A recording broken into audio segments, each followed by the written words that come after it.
Muy buenas tardes, ¿cómo están todo el mundo? Bienvenidos a una nueva versión de Sonamos Latinoamérica, conversaciones Latinoamérica sin fronteras, organizados por Sonamos Latinoamérica, la red internacional de música popular, Sonamos Latinoamérica. Quiero chequear,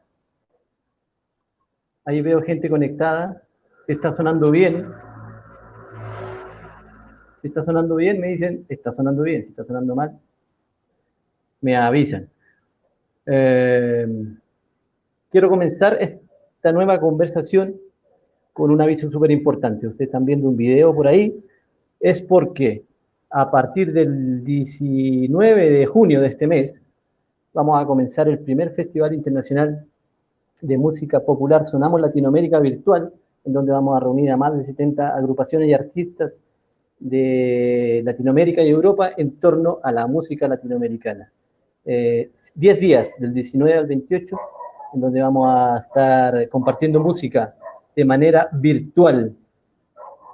Hola Dana, gracias.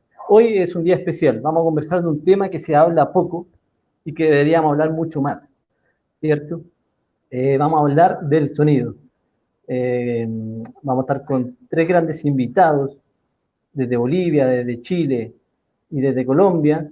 Vamos a hablar del sonido, vamos a hablar de cómo nos relacionamos con el sonido, que básicamente es la materia prima de nosotros, los músicos. Entonces vamos a estar atentos a sus preguntas, vamos a estar con mi compañero Luis Carlos de Yari, vamos a estar dirigiendo este conversatorio y evidentemente vamos a estar, la idea es que podamos hablar de todo, como en todos los conversatorios. Voy a presentar a mi compañero Lucho, por ahí está, Carlos, buenas noches, ¿cómo está? ¿Me escucha? Hola, perfecto, Nico. Hola, hola, muy buenas noches a todos. Muchas gracias por estar por acá acompañándonos en este conversatorio. Como lo dijo Nico, vamos a estar hablando de cosas que deberíamos siempre hablar más, que es el tema del sonido, de cómo suena Latinoamérica, de la visión que tienen nuestros invitados desde Inti Illimani, desde Los Carcas, Uber desde Yari, toda su experiencia desde Argentina también. Muchas gracias a Nico, a Sonamos Latinoamérica Antioquia, a Yari, a Sonamos Latinoamérica por este espacio que es bien importante para nosotros. Lucho, te cuento que yo llevo 6 años en Colombia, en Medellín. ¿Cuántos, Nico? Ya, 6, 12. 6, voy a cumplir 6. 6. Y siempre que me preguntan qué es lo que más extraño de Chile, pues obvio a la familia, todo eso, pero a lo que más me ha costado acostumbrarme es al sonido de la ciudad, ¿cierto? Parece loco, pero el sonido viene a configurar un espacio, ¿cierto? Un territorio también súper importante, que es difícil de cambiar. Yo creo que es lo último que me ha costado en mi proceso de adaptación, es lo último. Tan relevante el sonido que muchas veces puede ser decisivo para algunas personas de elegir un lugar para vivir o no. De hecho, los mayores problemas de convivencia entre diferentes culturas tiene que ver con el sonido. Entonces, el tema que vamos a ver hoy no solo habla de la música en sí, sino también de la vida. El sonido está cargado de... La vida está cargada de sonido. Así que es un tema bastante interesante. Vamos a presentar, ¿te parece, Lucho? Vámonos de una con los invitados. Voy a empezar yo, voy a empezar con alguien que tiene un espacio en mi corazón. Hemos trabajado juntos, pero podría decir que somos, ojalá que sí, amigos. No lo veo hace rato. Sí, lo vimos en octubre en una gira por Chile y tuvimos el honor en enero. Cuando estuvimos con Y sí, tuvimos en el enero. honor de que nos perillara, ¿cierto? Hablo de César Díaz Sepúlveda, ingeniero de monitores de Inti Hola, hola. Illimani, Hola, Daniel Muñoz. ¿Cómo están? Buenas noches a ¿Cómo todos. Muchas estás? gracias por esta César, invitación. hermano. ¿Cómo está Luis? Que nos habla desde Algarrobo, ingeniero de monitores, ingeniero de sala, fue director de carrera de una ingeniería en sonido del Instituto Profesional de Chile, ¿cierto? Ha tenido experiencia en acústica, en sonido en general, y hoy específicamente en monitores con Inti Illimani. Bienvenido, César. Efectivamente, muchas gracias. Gracias a ti, Muchas César, gracias por por esta estar acá invitación. compartiendo. Qué bueno compartir con ustedes, qué bueno hacer estos lazos que en realidad siempre están. La música en Latinoamérica nos permite de alguna forma conocernos sin necesidad de estarnos viendo, porque la gente que hace música de raíz latinoamericana tiene un gusto por todo lo que suena en América, en realidad. No es solamente el gusto de lo que suena en un solo país. Hay timbres, hay colores que son bastante comunes, entonces la música colombiana, la música argentina, la música boliviana, la música chilena, tiene matices que son bastante parecidos entre sí, por lo tanto los gustos generalmente van por gustos genéricos de grupos que hacen música de raíz aquí en América, así que estoy muy, muy contento y muy agradecido porque me permitan participar de esta conversación con ustedes y con Iván, que parece que todavía no se puede conectar. Sí, ya llegó. Llegó, qué maravilla. Si quiere, siga. Ya llegó Iván. Iván Barrientos, bajista, productor de Los Carcas, ya casi 20 años con Los Carcas, una experiencia más que larga y un honor tenerlo por acá para compartir con él las formas de ver, o como lo decía Nico al principio, cómo suenan hasta los países. Para nosotros, Iván, bienvenido. Para nosotros es un honor tenerte por acá, que tengamos un ratico, un espacio donde podamos hablar de todo lo que tiene que ver con sonido. Ojalá no alcance el tiempo, pues tendríamos que, como lo dijo el Poli la otra vez, tener una botellita de vino, 2 copitas y ahí sí ya larga la noche. Bueno, buenas noches, un gusto, realmente un placer pues de poder compartir con ustedes y poder aprovechar todo esto de la tecnología para poder contactarnos y para poder lograr este vínculo y estas charlas que son tan importantes para nosotros, que hacemos y amamos la música, amamos el arte, y pues hace falta unirnos un poco más entre todos nosotros para pues mejorar también lo nuestro, ¿no? que es la producción, que es la música, que tenemos que ser un poquito menos mezquinos, digamos, y ser menos egoístas y compartir un poco más todo esto. Yo creo que si logramos eso, pues vamos a salir adelante con la producción y mejorar nuestra música. Muchas gracias, Iván. Gracias por aceptar la invitación, Iván. Y para finalizar, de local, yo creo que muchos lo ubican por acá, ¿cierto? Trabaja con nosotros Niyari, es el que no echa cantaleta, como dice Lucho, cuando hay que probar sonido. Es el séptimo músico, de alguna manera, ¿cierto? El que se sabe todas las canciones, pero, sí, yo creo que sí. Y el que está, de alguna manera, a quien nosotros le damos toda la confianza, porque es el único que nos puede escuchar realmente desde afuera. Saludamos al gran Uber Vélez. ¿Cómo está, Uber? Que antesala, Nico, Luisca, Iván, César. No, ya con antesala, ¿para qué más? Continuemos. Gracias, Uber. Muchas gracias, mi hermano, por estar por acá. Bueno, sí, un saludito cortico. Gracias a Iván, a César y a los muchachos de Iyari por propiciar este encuentro. A mí me honra demasiado. Tengo 50 años y después de 30 años de cantaleta es la primera vez que salgo en cámaras ante el mundo. Así que gracias, Nico, por propiciarlo. No, gracias a ti siempre por estar ahí siempre con nuestras locuras. Bueno, voy a poner a César y a Iván para que entremos en materia. Te contamos a la gente que la idea es que puedan ir preguntando, ojalá avanzada la conversación, pero la idea es que sea una conversación abierta, como si estuviéramos en un asado, César, ¿sí o no? La primera pregunta... no sé cómo le ocurre decir eso. La primera pregunta que quiero hacer a cada uno, no sé si cada uno lo puede contestar, es ¿cómo suena finalmente, Iván, cómo suena Bolivia? ¿Y qué tanto ha aportado los Jarcas a ese sonido de Bolivia? Si tuvieras que resumir en una frase o en un par de palabras.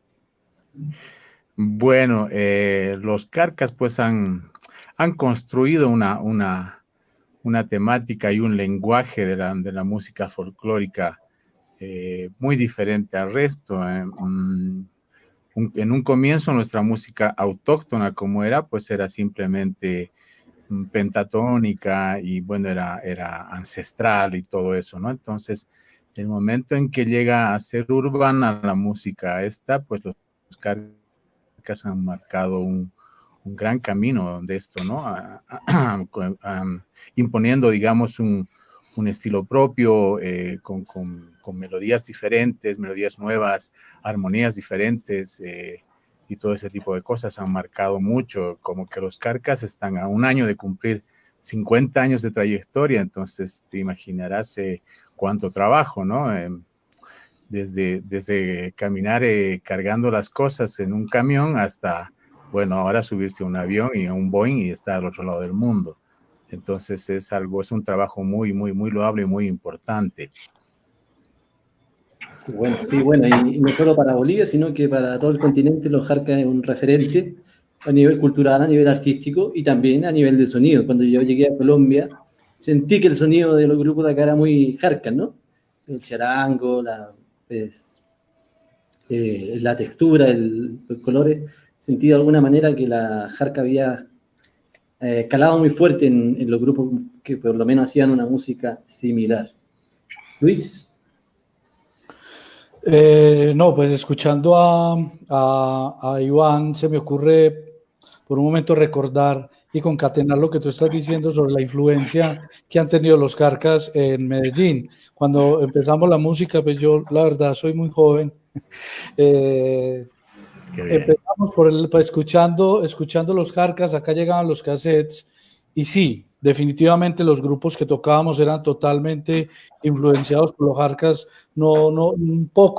Poco había de creación musical, mucho había de interpretar los temas de los Carcas, entonces casi que nos reuníamos, había una cosa muy linda, y era que nos reuníamos en ese tiempo en las salas de ensayo de los grupos que existían a escuchar el cassette que llegaba a los Jarcas, a tratar de homologar el sonido del charango, de la guitarra, mirar cómo estaba en aspectos técnicos, pues muy desde la mirada de nosotros como jóvenes, pero sí un referente impresionante.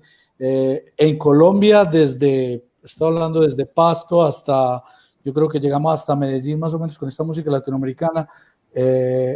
Ahorita estamos ya en una evolución muy interesante los últimos años de buscar sonidos muy propios, pero siempre definitivamente muy influenciados por estos grandes exponentes, Inti, Jarcas y Yapu, Quilapayún por ahí en algunos casos.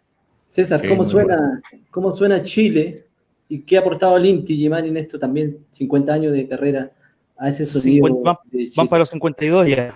Sí. Sí, mira, bueno, Inti tiene una trayectoria enorme, no solamente dentro del país, sino que también producto de la situación que vivió nuestro país hace un poquito más de 40 años, con la dictadura. Ellos fueron unos embajadores un poco obligados, digamos, de la música, y estuvieron mucho tiempo en Italia, 15 años aproximadamente. Y bueno, yo vengo subiéndome hace poco a este bus, digamos, a trabajar con ellos. Pero me he dado cuenta que cada vez que viajamos de que en realidad han llegado muy lejos, a muchas partes, los conocen en muchos lugares.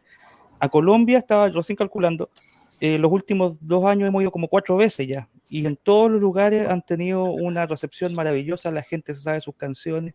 A nosotros nos veían en la calle y a veces andábamos con la polera de Inti Illimani porque íbamos a la prueba de sonido o algo, y se sacaban fotos con nosotros. La gente nos quiere mucho. Y es muy bonito eso, es maravilloso entender también que la música y el sonido del Inti es un sonido muy variado, es un sonido que mezcla muchos timbres distintos, no se cierra solamente a instrumentos quizás más del lado sur de América, sino que también tiene instrumentos de muchos países, muchos colores, y tienen una tremenda gracia en sus composiciones y en la orquestación, que yo creo que es algo súper importante al momento de poder sonar, que tiene que ver con ubicar súper bien los timbres de cada uno de los instrumentos dentro de la canción.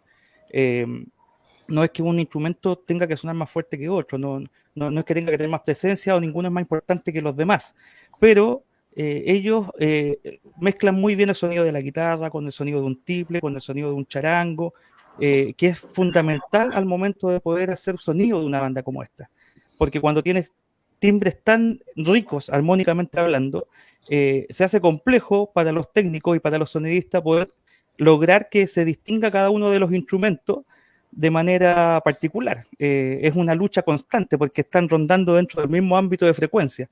Entonces, eso lo hace un poco diferente, y eso yo creo que para el caso del Inti lo logra súper bien. Sin duda que sí, sin duda que sí. Bueno, a lo mejor Colombia no tiene grupos tan significativos, o sí, pero en otro estilo, ¿cierto? Como Inti, como los Jarcas. Pero de alguna manera también ha logrado construir su identidad, ¿cierto? ¿Cómo sería esa identidad de la música latinoamericana en Colombia, Uber? Según tu experiencia, que creo que es uno de los ingenieros con más experiencia en este estilo de música, por lo menos. Sí, gracias, Nico. Mira, pues yo tengo dos visiones sumándome a lo que dicen Iván y César, y es que, pues primero partamos de que la ubicación geográfica de Colombia es justo la mitad de dos subcontinentes, el subcontinente suramericano y el subcontinente, digamos, el sur de Norteamérica, y que una serie de actividades económicas y de migración han hecho que nosotros no seamos el reservorio de nuestra propia música, sino más bien el museo de otras músicas. Eso hace que nuestra identidad sonora no sea tan particular y tan marcada como lo acabas de mencionar, Nico, como otros lugares donde ya se ha establecido, se ha desarrollado y ha tenido grandes avances, como lo acaba de plantear César. En el caso de Colombia, nosotros tenemos músicas nativas que están muy en el norte, que son las músicas más de la costa atlántica y del Pacífico, que han estado diezmadas porque no pertenecen al mainstream, no son muy interesantes para radiar y tampoco tienen una facilidad de instrumentaciones y demás. Lo que quiere decir que lo que hemos empezado a escuchar de Colombia en el mundo de alguna manera es una mímica de lo que hemos aprendido a imitar de esas dos regiones. Particularmente tenemos un rock que vino a desarrollarse ahorita y que intenta mezclarse con nuestras músicas latinoamericanas y andinas, transgrede, digamos, los formatos, y una música latinoamericana heredada de un gran desarrollo guitarrístico en Argentina, de unos grandes desarrollos en el charango, el cuatro y algunos instrumentos muy propios de Chile y de Bolivia, y alguna salpicadurita de lo nuestro. Entonces yo podría decir como a grandes rasgos que ¿cómo suena Colombia? Colombia todavía está apenas descubriendo cómo suena su identidad. Lo que tenemos ahorita es una mímica de lo que ha pasado en los últimos 50 años de colonización musical, que por fortuna hemos tenido del sur en Bolivia y en Chile. Hemos tenido grandes referentes. Podría decir que está Inti, que está Jarcas, que está Quilapayún, que está Iyapu, que son grandes referentes para América Latina, que está Mercedes Sosa con su tímbrica, León Gieco, Víctor Heredia, etcétera, etcétera. Y algunos del norte y particularmente de México, que si bien no quisiéramos endosarles mucho de su sello, a través de la ranchera, a través del guapango y otros géneros, se nos han metido y le han dado protagonismo a algunos instrumentos como la vihuela y la guitarra, que digamos es la manera como suena. Yo sí quisiera que Colombia sonara sacándole un poquito más de provecho a su tribu andino. Es algo que no hemos podido. Entonces, bueno, ahí vamos. Esa es más o menos la opinión de lo que sería cómo suena. En este momento es una mímica de lo que suenan nuestras dos regiones. Luis. Sí. Bueno, referente a lo que estamos hablando, tenemos claro todos más o menos a qué suenan nuestros países, a qué suena lo que hemos buscado como grupo también, lo que hemos conseguido en la imitación, en algunos sonidos que hemos empezado a explorar. Yo pienso que hay un tema muy interesante, y es que viniéndonos ya para esta época, empezamos por la facilidad también con el tema tecnológico de los equipos. Ahorita vamos a responder una pregunta que es bien interesante de Cristian referente a esto de lo comercial, de la facilidad de los equipos. Yo quisiera empezar por Iván preguntándole ese tema de la evolución del sonido Jarcas.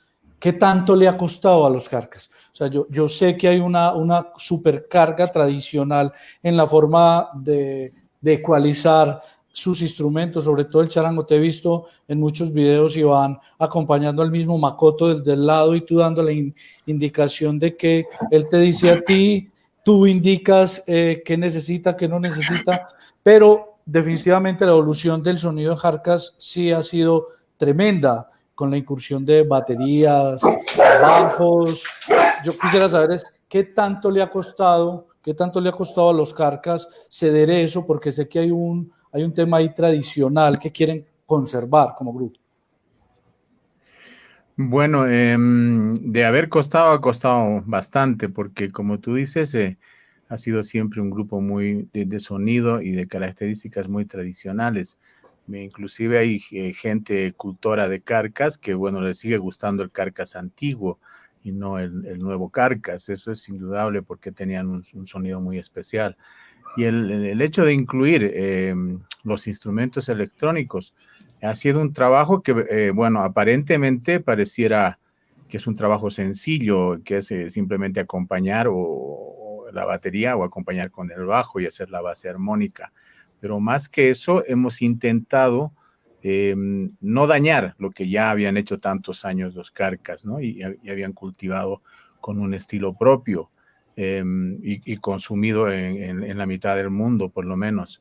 Entonces, lo que se ha hecho ha sido un trabajo, como te digo, que no parece, pero es un trabajo de sentarse y escuchar y de probar algo, de probar lo otro, para que no suene un Carcass orquesta o no suene un Carcass fusión, sino que sea un Carcass que sea el mismo, solamente con la base electrónica, que bueno, electrónica la batería no, pero con la batería y el bajo que hacen pues lo convierte en una música más moderna, digamos, ¿no? Más familiar al oído de la juventud. Y creo que ha sido bastante exitoso, pienso, porque vemos que en los conciertos y todo aquello en diferentes países que las generaciones han seguido gustando de Carcass. Entonces hay cada vez más jóvenes y ya vienen los nietos y los hijos de ellos, entonces se ven niñitos que van a los conciertos, que bueno, que por suerte en algunos lugares todavía los dejan entrar. Entonces eso es algo bonito porque sigue de generación en generación y gente que se acerca y te dice, pucha, yo me he casado con ese tema, y se pone a llorar y le da mucha nostalgia, que viene el otro y dice, sí, yo terminé con mi novia con tal tema, y todo ese tipo de cosas que uno escucha del público, que son bonitas porque son diferentes generaciones. Entonces, pienso que el trabajo de implementar el bajo y la batería ha sido un esfuerzo no solamente técnico, no solamente de concepto, sino de criterio musical, porque para ellos también ha sido difícil adaptarse al cambio, pero ya, pues ahora ya después de bastante tiempo que estamos trabajando con estos instrumentos, pues creo que ya se han acomodado, ¿no? Ya es más complejo devolverse a lo que había antes, ya no va a pasar. Sí, ya. En relación al bajo y la batería, podríamos decir que en Chile no ha sido tan exitoso esa implementación, ¿no? Lo intentó Yapu en algún momento. Sí, y ya Iyapu lo hizo y volvió. volvió a lo más tradicional. Sí, pero el Iyapu siempre ha tenido bajo eléctrico. Bueno, por lo menos desde hace muchos años atrás, no es algo... Pero el Power Trio, así propiamente tal, no ha logrado ingresar se arman otro tipo de batería, pero son como esa batería latina armada, ¿cierto? De hecho, nosotros trabajamos en un proyecto así en conjunto. ¿Por qué crees tú que en Chile se da esa noción? De no incorporar instrumentos más modernos, populares, llamarlo así, ¿no? No tan tradicionales, ¿eso es la pregunta? Sí, ¿por qué no pegó la batería con el...? O sea, yo creo que en el caso del Iyapu, yo creo, personalmente, yo también soy un poco fan de Iyapu y de Inti Illimani también soy fan, y de los Carcass también. A mí me gustaba el Iyapu con batería, pero había también un aspecto nostálgico, siento yo, que quizás pegó más fuerte que la evolución en ese sentido timbrístico de los muchachos. Habría que preguntarle a los músicos cuál fue la decisión y por qué ellos han optado por mantener bastante tradición en los instrumentos que ocupan. Pero siento yo que tiene que ver con que también la gente, el público, el espectador, como decía Iván, tiene un cariño por el sonido inicial, por el sonido con los cuales los grupos comenzaron a ser exitosos y comenzaron a ser famosos, digamos, y por lo cual se hicieron conocidos. Entonces, cuando viene una versión distinta a ese disco que uno escuchó inicialmente, al principio le puede chocar, y eso puede ser riesgoso, porque puede ser o te gusta o no te gusta, digamos. Entonces quizás por ahí pasa la decisión de que los grupos más referentes como Iyapu, que en algún momento lo intentó, los Kila nunca lo han intentado. Sí, tienen una batería ahora con el Danilo Donoso, que es una batería también media latina, digamos, porque incorpora varias cosas, no es solamente el bombo legüero. es el bombo, es las congas, cajón peruano, hay otras cosas. Y lo mismo pasa con el inti. Pero es difícil que incorporen una batería de las que nosotros conocemos, con bombo, con toms, con timbal, con tambores. No. Siento yo que como que atenta un poco a lo tradicional y ellos quieren mantener también un poquito ese cariño hacia lo que empezaron. Así es. Así es, así es. Lucho.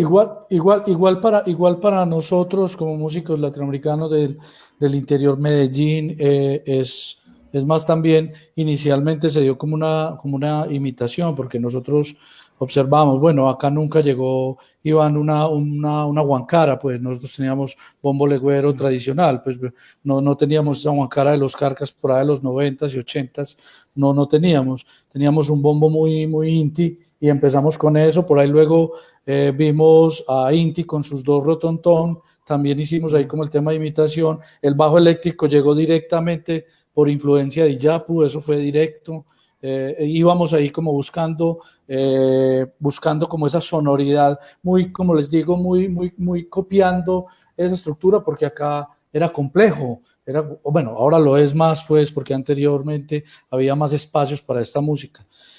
Pero ahorita se facilita mucho eso con instrumentos, con sonoridades, con la misma posibilidad de viajar a otros países y ver de primera mano lo que ustedes han hecho en sus países. Eso ya nos lo traemos en nuestra maletica y nos ha ayudado mucho a fortalecer la sonoridad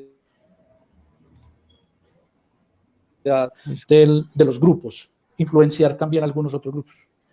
Así es. Uwe. Sí, como decía, como acaba de decir Luisca, y lo que dice también César, Iván, bueno, yo sostengo que nosotros somos el centro de 2 polos donde nos arrastra un poquito la imitación. Siento desde mi postura latinoamericana de gestor que arrastramos una pena de no tener una identidad y se nos hace más cómodo incorporar modelos de otros que ya tienen un desarrollo, es lo más cómodo, porque a veces en ocasiones ese desarrollo también privilegia tener la posibilidad de tener un instrumento que está rotando más fácil. Entonces he visto, por ejemplo, como la guitarra eléctrica ha entrado sin mucha pena al escenario de la sonoridad latinoamericana, no le ha costado acomodarse porque ya había tenido una buena distribución y esparcimiento con el rock y con otras músicas foráneas. Lo mismo con el tema del bajo que dice, por ejemplo, lo que dice Luis, que a mí me parece que sí, el bajo llegó a llenar ese hueco melódico rítmico, armónico rítmico que le faltaba en aquellos entonces a esta música, no sé, recuerdo el Cóndor de los Andes, y no teníamos sino una guitarrita haciendo una especie de guainito y teníamos un bombito y se acababa todo. Pero cuando entra el bajo le da esa contundencia y le brinda otras posibilidades de tener un piso por donde caminar y de pronto reversionarse. Entonces siento que para nosotros la suerte ha sido imitativa y que nos ha faltado un poquito de experimentación sobre lo nuestro. Siento, no creo que sea el caso profundizar en ello, pero de alguna manera algunos transgredieron eso. Un Carlos Vives, no sé si los compañeros lo han oído mencionar, siento que sí. Carlos Vives, claro que sí. Al que se le endosa haberle dado vida a un instrumento muy colombiano que ha recorrido poco el mundo, que es la gaita, ¿cierto? Porque en el purismo de lo que es la gaita es un instrumento, digamos, con esencia muy indígena, que tiene un tubo de cactus, el corazón del cactus y cera de abeja y otras cositas y un pito, y eso hacía que por ser pentatónico y no tener una precisión melódica fuera muy rechazado en los circuitos de las músicas en general, y cuando Carlos Vives lo mete en los clásicos de la provincia le abre la oportunidad de que sea un instrumento melódico muy aceptable. No sé si los Inti, los Jarcas o los Iyapus lo tengan, no se los vi, pero es un instrumento que, por ejemplo, no le ha dado vergüenza ser de acá y reinventarse y empezar a enriquecer esa riqueza cromática de nuestra región. Entonces siento que sí, que ha sido muy imitativo, Luisca, muchachos, y que apenas estamos empezando a darle pinceladitas colombianas a la escena latinoamericana. O sea, yo siento que en realidad hace rato que ustedes le han dado mucho color a la música latinoamericana. El tiple, por ejemplo, es un instrumento que Inti, que Iyapu, que el Quilapayún ocupan desde hace mucho tiempo. El maracón, la tambora, instrumentos, el alegre, ¿qué hablar de los ritmos? La cumbia. Sí. es algo que viene de allá, entonces no es algo que como que ustedes están no, yo creo que es una retroalimentación constante entre los países de instrumentos, de sonoridades y cosas que acá, ¿qué es lo bonito de esto? Que por ejemplo acá el tiple posiblemente no se utiliza como tradicionalmente se ocupa en Colombia. Correcto. Y se le da el color del tiple a canciones que quizás nunca se habría pensado con un tiple. Y eso es lo bonito, porque empiezan a salir cosas nuevas, que básicamente es como la evolución del folclore, diría yo, porque esto, lo que se está haciendo ahora, no es lo que se hacía hace 100 años atrás, y para la gente que viene 30 años después, lo que se está haciendo ahora va a ser el folclore, digamos, y así lo van a reconocer los jóvenes, digamos. Claro, pero no es una cuestión que Colombia esté aislado y que esté como copiando. Ustedes han sido unos proveedores timbrísticos y sonoros importantes. Eso para te iba toda a decir, Latinoamérica, César. creo yo. César, claro. Mira, yo hace unos años me fui a investigar algo en Chile, casualmente, y me encontré con que hay un museo en Valparaíso, el Museo Organológico. Y el único instrumento que no ha llegado allá es la gaita, la cual voy a regalar allá, pero se me hacía muy curioso qué es eso, como que Colombia tiene las pinturas, no tiene los grandes cuadros, no tiene el Picasso, no tiene nada de eso, tiene las pinturas para aportar, hablando de tímbrica, ¿cierto? Que la toman desde el tiple, desde el maracón, y que inclusive tiene el lienzo, pues la cumbia es un ritmo que nos transversaliza desde México hasta abajo, y que ustedes lo han adoptado y que muchas veces nosotros nos burlamos porque a veces son cumbias mal tocadas, como la cumbia villera de Argentina, ¿cierto? O el acento es que son variaciones. Son variaciones el asunto cuadrado de la cumbia que nos hace Juana Fe, por ejemplo, ¿cierto? Pero es eso, o sea, cogieron la pintura, mezclaron y cada uno, pero sí siento, o sea, no, lo que quería decir con eso es que hemos tomado imitativamente ritmos y no hemos, digamos, sido muy aprovechadores de nuestras tímbricas, porque sí, en verdad, no hay tanto aprovechamiento como afuera. Sí. O sea, pero, por ejemplo, acá en Chile, yo siento, espero no equivocarme, pero creo que el único instrumento considerado 100% chileno es el guitarrón chileno.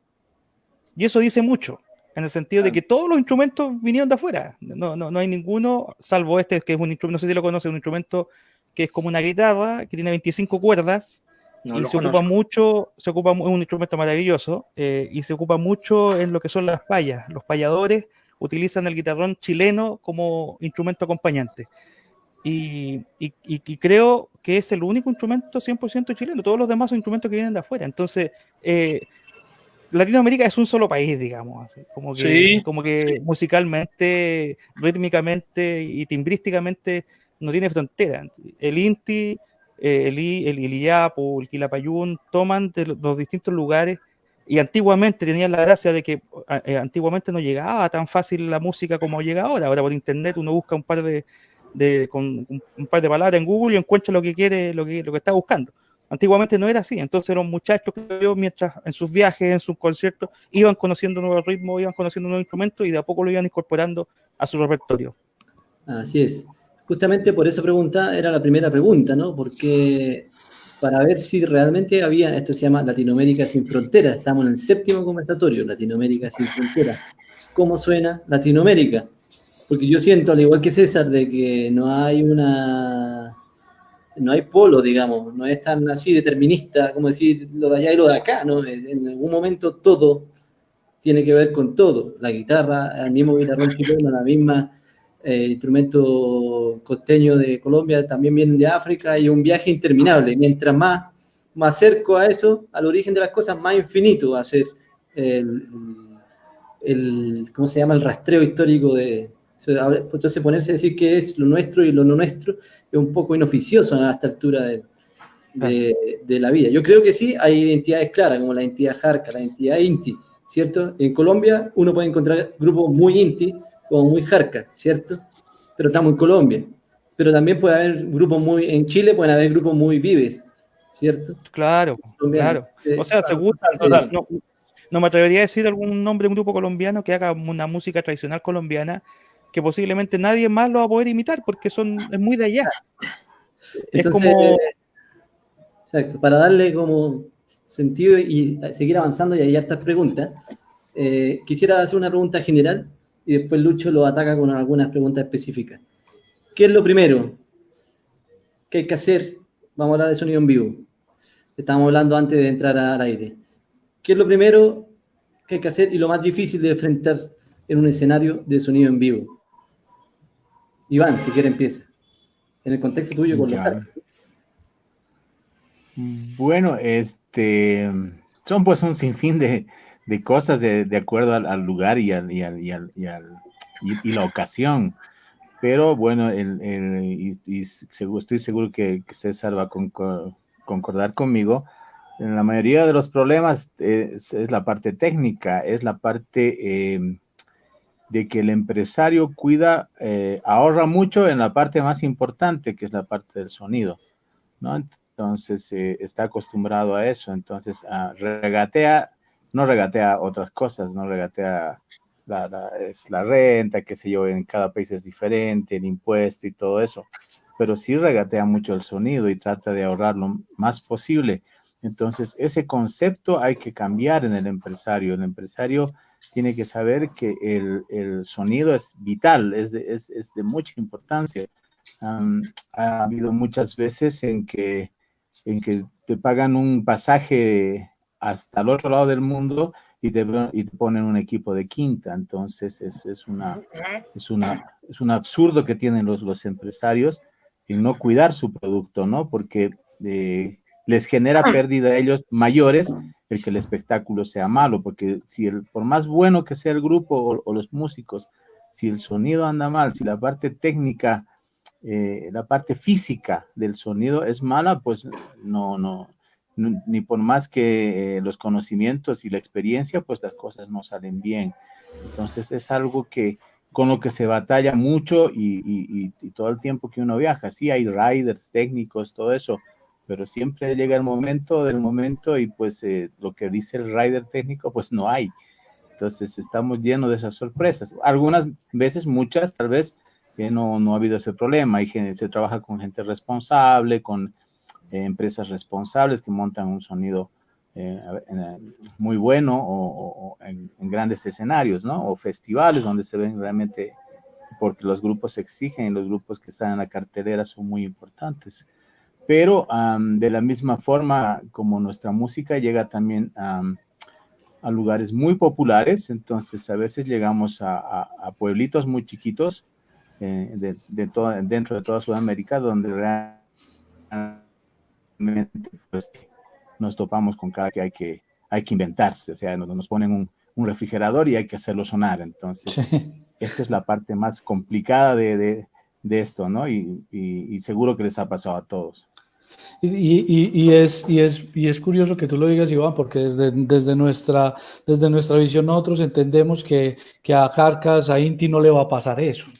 No le va a pasar una cosa como nos esa. Ha pasado. Bueno, pasa muy seguido, lamentablemente. Sí, es verdad eso. Sí, porque inclusive uno revisa ya para que nos metamos en un temita técnico bien bacano, uno revisa los riders de los grupos y casi que los riders de los grupos en los que están especifican qué marcas sí y sobre todo qué marcas no, que es bien interesante, y no trabajamos con esto, no trabajamos con esto, no trabajamos con esto, y pienso que es también cuidando ese sonido que se creó desde el mismo ensayo, y ahí quiero fundamentar pues como mi comentario.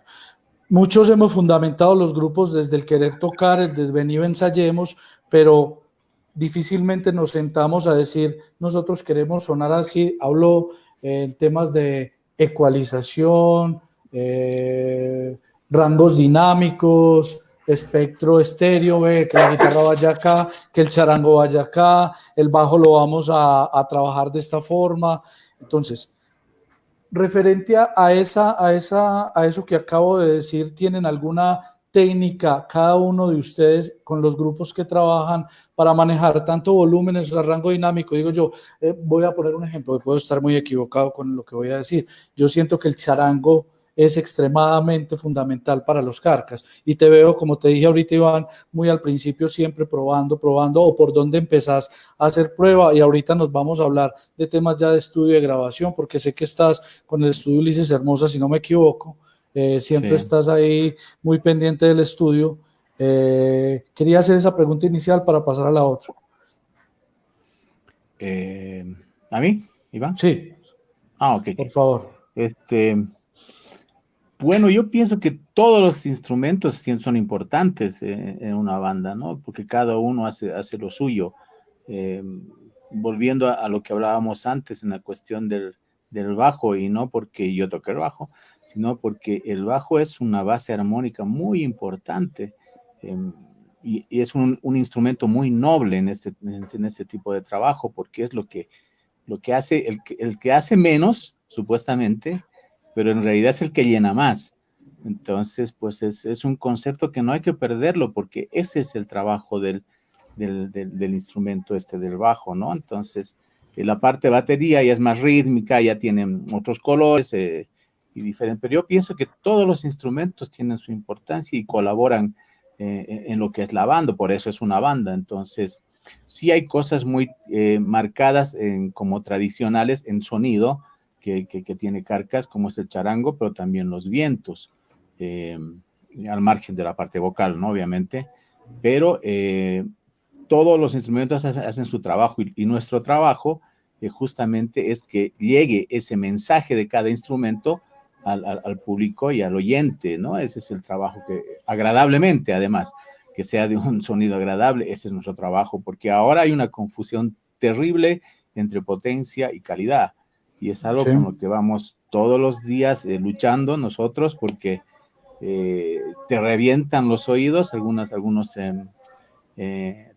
grupos, algunos ingenieros, y bueno, se olvidan de la calidad, ¿no? Y pasa en estudio como pasa en vivo también. Entonces, hay que cuidar un poquito eso, y se puede cuidar más en la música que nosotros hacemos, porque es un poco más minimalista, es un poco más, buscamos un poco más la naturalidad, como decía César en algún momento, la naturalidad del instrumento, o sea, no cambiarle. No puedes hacer que Nacho suene como una flauta traversa, lo estás degenerando, ¿no? Tienes que rescatar cómo suena. De la misma manera el charango, y de la misma manera las guitarras y todo eso. Entonces pienso que el trabajo de todos los músicos y de cada instrumento pues aporta lo suyo. Así es, pero... Sí, en el caso del... ¿Sí? César, igual siempre, sí. Claro, cómo suena el charango finalmente, porque como decía Poli en la primera conversatoria, hay tanto charango como charanguista. Finalmente, claro, del cuerpo, ¿no? Entonces, ¿cómo hace César? Y ahí me remito a la pregunta anterior también, para llegar a un show del Inti o de Daniel Muñoz, o de la Lisa de Morris, y saber qué es lo primero, qué es lo que no puede fallar, ¿cierto? Qué es lo que siempre tiene que estar ahí y lo que nunca puede faltar. O sea, lo que decía Iván, todos los instrumentos son importantes y uno no puede sacrificar el trabajo del músico. El músico, el compositor y la banda en sí hizo un arreglo para todos esos instrumentos y para todas esas voces, porque todo se tiene que escuchar y todo se tiene que distinguir. Y en este tipo de agrupaciones, que en cierta manera la primera pregunta que respondí, hace un poco complejo la mezcla de los timbres, porque son timbres que son muy ricos armónicamente. Yo en el Inti no hago sala, hago monitores, pero sí con otras bandas me tengo que hacer sala y enfrentarme a situaciones donde tengo que hacer que 3 guitarras se escuchen, y las 3 guitarras que están en el mismo componente de frecuencia se puedan distinguir una de otra. Entonces yo distingo 3 puntos que son fundamentales. Uno que tiene que ver en la orquestación de la canción, y eso tiene que ver básicamente en la pega del músico, el compositor o los compositores, los que hicieron la canción, cómo enfrentaron la problemática de que si esta guitarra está haciendo algo muy pequeño y la otra guitarra está rasgueando más fuerte, cómo poder hacerlo para que puedan convivir. Y eso es pega del músico, cómo ubican dentro del espectro audible cada instrumento y cada timbre en la canción. Luego nosotros tenemos varias herramientas para poder lograr esa presencia en cada uno de los instrumentos. Una que es la más básica, que es el nivel, manejar el nivel de cada uno de los instrumentos. Otra que es muy efectiva, que es la ubicación estereofónica, el manejar el pampot. De repente quizás una guitarra un poquito al derecho, la otra guitarra un poquito al lado izquierdo, y así automáticamente logro que se distingan y se separen. Y otra tiene que ver con la ecualización y los procesos de dinámica que podamos agregarle a estos instrumentos para poder lograr la presencia que se requiera. Y aquí, particularmente lo que yo hago es que cuando mezclo algo donde tiene mucha riqueza armónica, no mezclo una guitarra o no mezclo un charango para que el charango suene bien por sí solo. El charango está mezclado para que suene bien en conjunto con los demás instrumentos. Entonces puede ser que en algún momento una guitarra o algo así que esté solista con todo lo de fondo, alguien puede decir, oye, que la guitarra sola no suena muy bien, pero en conjunto suena bien. Y uno tiene que tratar de buscar el equilibrio entre que la ecualización y los procesos de dinámica y procesos de efecto y todo lo que se puede incorporar en la cadena electroacústica aporte a la presencia del instrumento y que se pueda distinguir.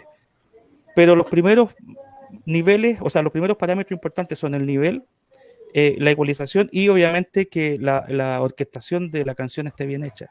Me ha tocado trabajar con bandas donde, y aquí en Chile hay grupos folclóricos de música tradicional donde hay 20 guitarras tocando y 20 personas cantando, y resulta que ¿cómo logras que cada guitarra suene como tú quieras? Entonces finalmente como que das por vencido y eliges las mejores y de ahí tratas de sostener la canción y te das cuenta en cierta manera de poder desde nuestra especialidad ayudar a los músicos a decirle, oye, en realidad no necesitan tanto de una cosa. A veces está el bombo legüero, está el contrabajo y está el cajón peruano. Y resulta que están los tres están tocando 3/4 y en el 2 y el 3 están tocando tum, tum. El bombo, tum, tum, tum, tum. El bajo lo mismo y el cajón peruano lo mismo. Entonces, ¿cómo distingo si son instrumentos que están compartiendo el mismo rango de frecuencia? Y eso ya es pega del músico. Si el músico y del compositor no hizo muy bien una buena distribución, chuta, se nos hace difícil para nosotros también lograr esa presencia y esa distinción de cada uno de los instrumentos. Gracias, César. Hay un desafío bien interesante que todos yo sé que han toreado, y es cómo repartir en el rango estéreo. Y esta pregunta va para Uber, cómo repartir el rango estéreo de los instrumentos, que entendemos muy claro lo que está diciendo Iván, lo que está diciendo César, no es más importancia, sino controlar esos niveles. Nosotros estamos muy mal acostumbrados porque la prueba de sonido para nosotros se convierte en el sonar el instrumento o no, pero mira que tú hablas de una cosa bien interesante, César, que se da mucho en el estudio de grabación. Ahorita vamos a hablar de estudio de grabación, mezcla y máster, que no se mezclan solo. Los instrumentos no se mezclan en solo, sino en todo su conjunto para lograr pues como masa y poder hacer los niveles que tenga que hacer los niveles. ¿Cómo le ha ido a Uber con el tema del charango, que ha sido tan complicado? ¿Dónde lo coloca con esto de ecualizarlo, de los micrófonos? Casi que volvemos al tradicional SM57 y no más. ¿Cómo te ha ido con eso?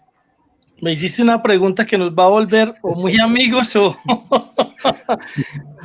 yo les confieso varias cosas, muchachos. Número uno, tengo una postura muy de músico cuando soy ingeniero de sonido. Es decir, yo me voy mucho a lo que acaba de plantear César y lo que dijo Iván con respecto al bajo, y es que hay elementos musicales que son innegociables dentro de ese piso por el cual van a trabajar el resto de elementos que son los melódicos, y es por ejemplo el bajo. El bajo es un chico muy importante que si se equivoca, hace equivocar a los demás. Entonces como que hayan algunos que yo no me preocupo. El charango es muy preocupante por dos razones, una que nos hace amigos y la otra que de pronto después la hablamos.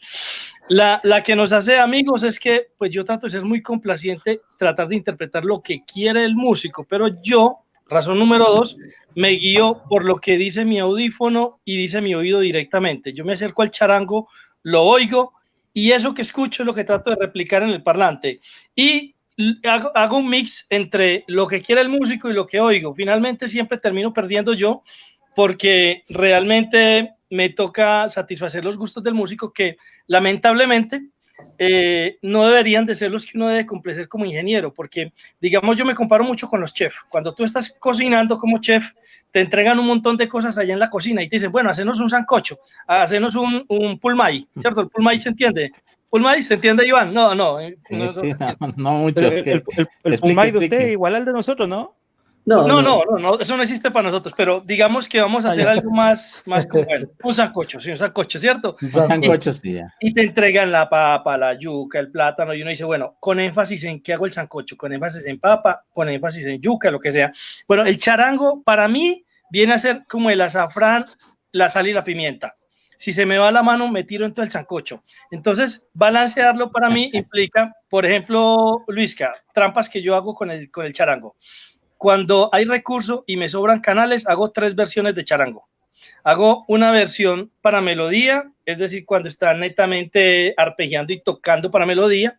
Hago una versión para cuando vas pegándole, charangueando y toda la cosa, y que es muy parecida a la que el músico me está pidiendo cuando escucha el rasgueo. Y hago una versión muy armonizante, muy cuando va ahí de background, como lo hace el tiple cuando está solamente sudándose la cuerdita.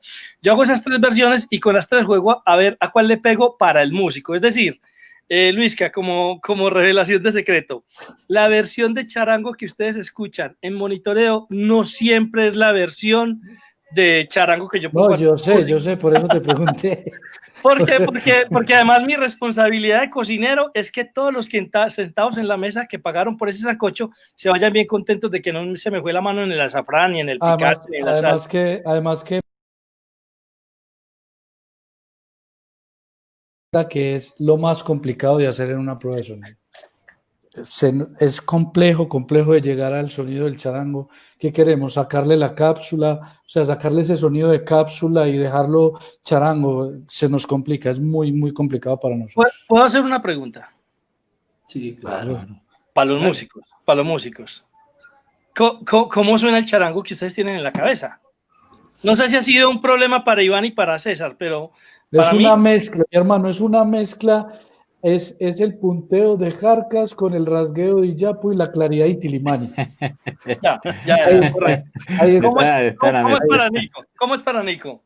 Para mí, bueno, tengo que reconocerlo, para mí es como en trama, ¿no?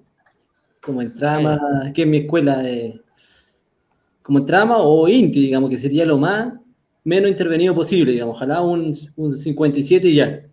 Sí, claro. En la medida que el charango sea bueno, digamos. ¿Entiendes? Y que el charanguista sea bueno. Sí, claro. Claro. Dale, Iván. No, Iván. Es una mezcla de todo, pues, ¿no? El sonido, como en algún momento lo decía César, pues no solamente lo hace el sonidista, sino hace un buen ejecutante con un buen pulso, un buen instrumento. Y pues un buen micrófono, y muchas veces no hay que tocar las perillas de la consola cuando hay todos esos elementos, y así conservamos el sonido del instrumento. Pero también pasa, y nos pasa muchas veces, de que no hay el micrófono adecuado o el charanguista no es ese, todo eso. Hay algunas mañas ahora que han salido, porque antes era una técnica muy, muy, muy, muy depurada, eso del charango y el movimiento de las partes, porque la dinámica esa la hacía el músico. Acercarse para hacer las melodías y alejarse para hacer los repiques. Los repiques o la base rítmica. Exacto. Pero bueno, ahora ya como nosotros tenemos un charanguista japonés, pues ya viene con la tecnología en el bolsillo, ¿no? Es cierto. Lo recuerdo. Sí. Entonces ya él usa el pedal de volumen y bueno, ha cambiado un poco la cosa y resulta bien. Lo malo es que hay que buscarle ahora, hemos tenido que buscarle que no se vuelva muy plástico y no se vuelva muy electrónico, ¿no? Sí. Entonces en esa búsqueda sí hemos trabajado bastante, pero hemos encontrado más o menos el color, digamos, para que no pierda lo suyo el charango. Perdón, Iván, ¿cómo vas con esta solución? Ya que estamos resolviendo el problema, ¿cómo van con esa solución? ¿Micrófono y transductora a la tapa o pura intervención electrónica en la consola? Pura intervención electrónica. El problema de micrófono y electrónica hay un problema de fase, te crea un problema de fase que te crea un serio problema por la frecuencia en la que se maneja el instrumento. El flanger que se empieza a crear es muy difícil de controlarlo.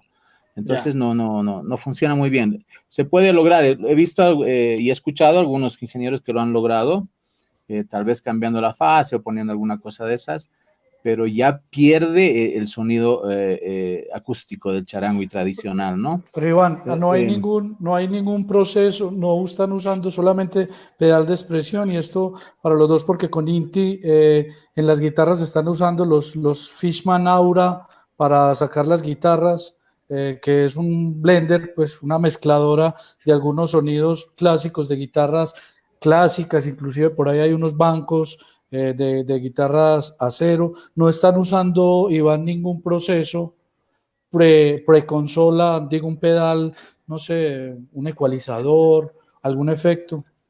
No, bueno, para lograr que el pedal funcione, pues tiene que tener una pastilla, el instrumento, si no, no funciona, ¿no? Tiene que tener una pastilla, un artefacto electrónico que hace una preamplificación, lo convierte en voltaje y, bueno, pasa al pedal para que pueda hacer. El pedal lo único que hace es el volumen, en este caso, ¿no? En este caso, es un pedal de volumen, es como un acelerador. Le da full y sube el volumen, lo suelta y baja, ¿no? Es una cosa así. No sé qué es eso. Y César no, ese no es mi carro. César con el Fishman, con las Aura, ¿cómo te ha ido con ese? O sea, lo que yo tengo entendido y lo que yo oí después de que los chiquillos ocupaban la Fishman, es que ellos, por asuntos de no solamente timbrísticos, sino que también de comodidad. A ver, con el Inti nosotros no probamos sonido.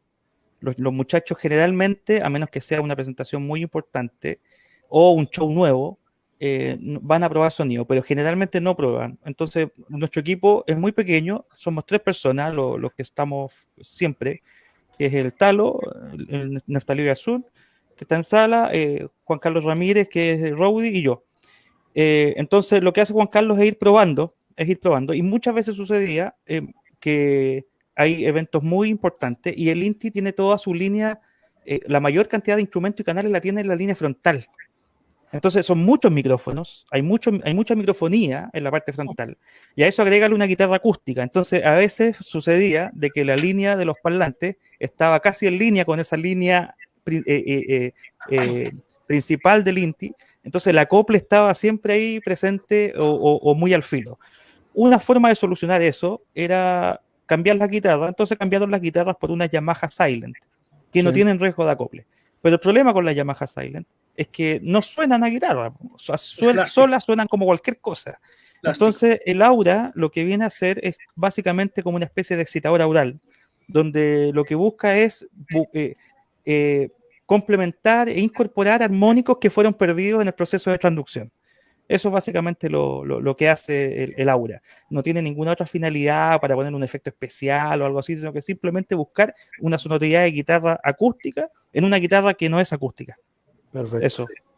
Pero el charango, por ejemplo, el charango que es acústico, tiene los muchachos ocupan 2 o 3 charangos distintos, y cada uno tiene una cápsula diferente y pasa por un pedal de nivel como el que ocupa Carcass, y por un afinador, nada más, que ellos mismos lo van muteando.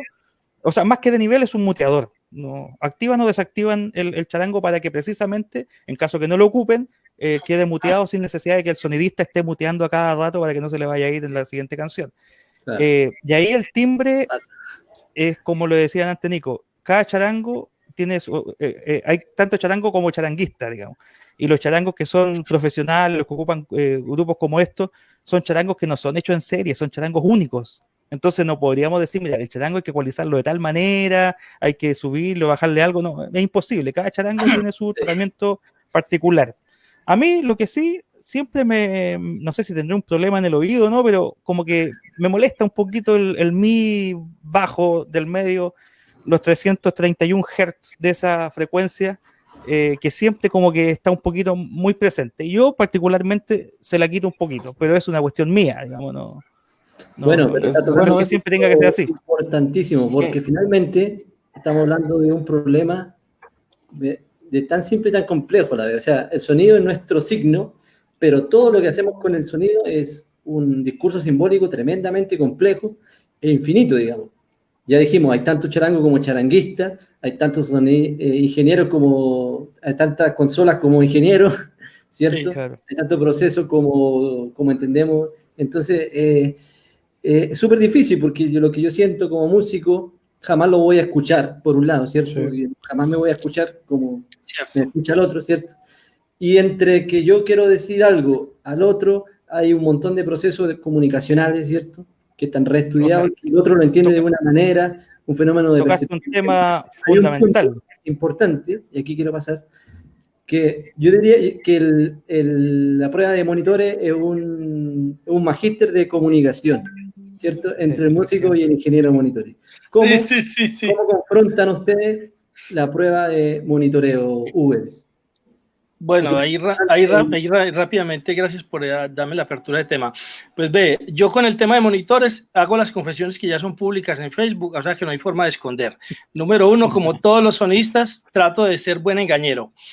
¿Por qué? Porque el límite que tenemos nosotros son unas disponibilidades dinámicas eléctricas, que no son las mismas disponibilidades dinámicas acústicas. Entonces, el límite que tengo yo de 1.5 voltios en mi consola no se resuelve con los 200, 150, 180 decibeles que tiene un bombo adentro en su caja de resonancia, ¿cierto?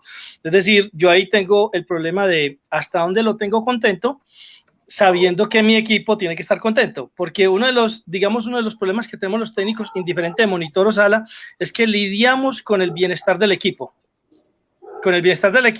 y de los dueños del equipo, que cuando ven que se te prende uno en rojo, te caen encima con las escoltas y con todo el mundo, porque es que ese rojo les puede representar perder todo. Entonces, una parte mía del monitoreo es llevo al extremo máximo el equipo para mantenerlo máximo contento cuando me lo pidan, y uno de los trucos técnicos que hago yo es adelantarme siempre a la llegada de mis músicos, probar ese performance del monitoreo, hasta dónde puedo dar, acoplar, sacarle toda la caña, estorbar lo más que se pueda, lograr la mayor cantidad de ángulos posibles en los monitores, y cuando es en el caso de líneas, si me da tiempo de calibrarlo, porque luego sé que llegan ellos y va a ser muy difícil negociar cualquiera de esas incapacidades mías de predecir sus necesidades. Entonces yo lo lidio así, Nico, yo lo lidio sacándole el máximo de jugo al equipo antes de estrangularlo, poniéndome en el pellejo de los músicos. Los chicos lo saben que yo soy el primero que llego a tocar la guitarra, el cajón, la batería, a sentir que siente en el entorno el músico, porque de esa manera cuando él me pida algo, yo sé si me lo pide porque quiere, porque es necio, o porque el recinto lo engaña, o porque la vecindad con sonidos por ahí lo engaña. Es, digamos, como mi metodología. Sí, bueno, es un tema súper delicado lo de los monitores. A mí me toca, y al principio era más difícil, porque cuando yo llegué al INTI, solamente habían 2 integrantes que ocupaban in-ears. Todo el resto ocupaba monitores de piso. Y de a poquito, o sea, puedo decir un antes y un después de los in-ears, digamos, monitores de piso. Cuando yo llegué, nos encontrábamos con el problema de que todos los monitores siempre, aunque estén nuevos y sean de la misma marca, el mismo modelo, todos suenan distintos, todos suenan diferentes. Entonces, lo que yo aseguro siempre es mi referencia. Mi referencia tiene que ser igual a la que escuchan los músicos en sus monitores de piso. ¿Y cómo yo me aseguraba de esa manera? O sea, ¿qué es lo que hacía yo para asegurarme, básicamente?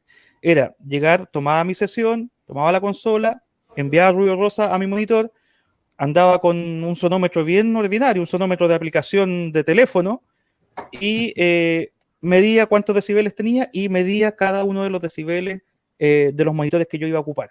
Por lo menos trataba de calibrar el nivel. Eso es lo primero. Y después trataba de, a través de ecualizadores gráficos, equiparar aquellos monitores que sonaban muy diferentes al que yo escuchaba. Y de esa manera, el timbre que yo lograba de algún instrumento relativamente iba a sonar parecido a lo que en el músico, en lo que yo estaba haciendo. Y lográbamos bastante buenos resultados. De a poquito, lo que yo fui haciendo con los chiquillos es que a mí me interesaba ocupar el in-ear porque delante hablábamos, voy a retomar la pregunta anterior, de que no es solamente la canción, no es solamente el buen micrófono, no es solamente el buen equipo, no es solamente la buena consola o el buen sonidista, o la buena interpretación, sino que también como acá le decimos, la onda con que el músico toca, el espíritu, la interpretación del músico. Y esa interpretación se ve muy mermada si es que ellos se están escuchando mal.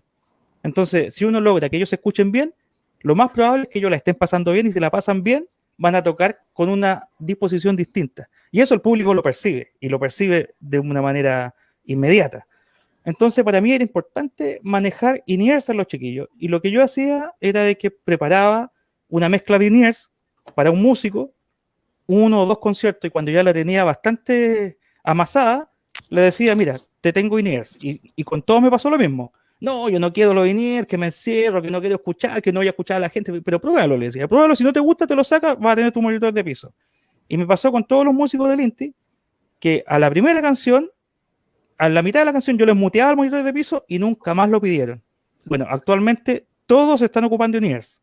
Y eso para mí es mucho más cómodo, porque es mucho más fácil de calibrar. Yo sé que voy a estar escuchando algo muy, muy parecido a lo que ellos están escuchando. Si bien es cierto, parece una galería y un muestrario de marcas y modelos de audífonos. Todos tienen un audífono distinto.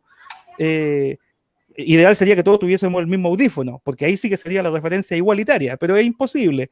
Entonces, pero con estos audífonos, con unos Sennheiser, que son los que vienen con los sistemas in-ears G3 o G4, yo me acostumbré, sé cómo suenan y sé cómo al músico le gusta que quiere que suene. Entonces, estos son mis fonos de referencia y con eso me trato de hacer lo mejor posible. Pero principal, la calibración. Que si me está picando en la consola, esté picando también en el transmisor, esté picando en el body, o sea, la calibración es fundamental. Si uno no calibra, el músico puede estar escuchando una asquerosidad y uno piensa que lo está haciendo súper bien.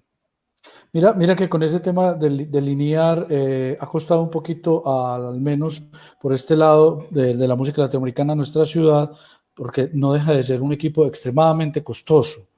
Y difícilmente la empresa que se contrata te va a llevar los equipos, porque como lo decía Iván ahora más temprano, el tema del presupuesto se ve siempre afectado por el lado del sonido. Curiosamente, eso no es solamente por el otro lado del mundo, por este lado también es definitivo. Nosotros hemos hecho un esfuerzo bien importante con ese tema de los in-ear, pero cuesta un poquito. Sí, pero hay alternativas que son más baratas, no tienen por qué ser inalámbricos de partida. Hay unas versiones de distintas marcas, digamos, que pueden ser con cable. Bueno, va a depender también cuánto es la movilidad de cada uno de los músicos, pero son alternativas bastante más baratas y aseguran una calidad de sonido interno en el grupo que no va a ser perjudicial, sino que va a ser un beneficio finalmente para el espectáculo y para el show. Lo que dices tú con respecto al costo no ha pasado. En Colombia, la última vez que fuimos a Cali y claro, hubo problema con la empresa porque no tenía todos los in-ears y bueno, finalmente los muchachos han optado por comprarse sus propios in-ears. Entonces tienen su sistema ahí de in-ears y andamos con ellos para todos lados si es necesario. Quería pasar a un temita con el tema del estudio de grabación, Iván, y hacer pues como un símil de los trabajos anteriores a los Carcas que hemos escuchado todos con esta casa disquera Lauro en ese tiempo, que lograba un sonido muy análogo, muy cálido, muy cristalino. ¿Cuáles son tus equipos ahorita en el estudio Ulises Hermosa? Y si estás buscando de alguna forma esa ecualización anterior o estás dándole un nuevo mundo con nuevos equipos análogos, plugins, que nos des como un tour por tu estudio y por tu forma de hacer en el estudio. Bueno, la constante búsqueda de nuestro trabajo es acercarnos lo más posible a lo natural, y más que todo en esta música, ¿no? Bueno, hay otra música que es todo lo contrario, que es el dance, el reggaetón y todo eso, que es otro concepto musical, ¿no? Pero en el que nosotros trabajamos, pues es acercarse lo más posible a lo natural. Entonces, evidentemente, lo analógico, pues no hay comparación. Aunque algunos tachan de romántico esto del analógico, pero yo estoy seguro de que la mayoría de las personas que trabajamos en estudio, bueno, con sonido, no solo en estudio, también en vivo, sabemos que la parte analógica, pues, tiene una riqueza armónica muy linda. Y es una saturación armónica que es un ruido en realidad, que nuestro oído está tan acostumbrado y lo siente tan agradable que pues buscamos eso. Lo mismo pasa en el estudio. Evidentemente, hace unos 20 años atrás, pues más o menos tener un equipo analógico era un estudio analógico valía más que una casa. Entonces era imposible, ¿no?, tener un estudio propio, digamos, como en el caso que tienen ahora los Carcas. Entonces, lo que hacemos es tener un híbrido. Tenemos equipos analógicos, el registro es digital,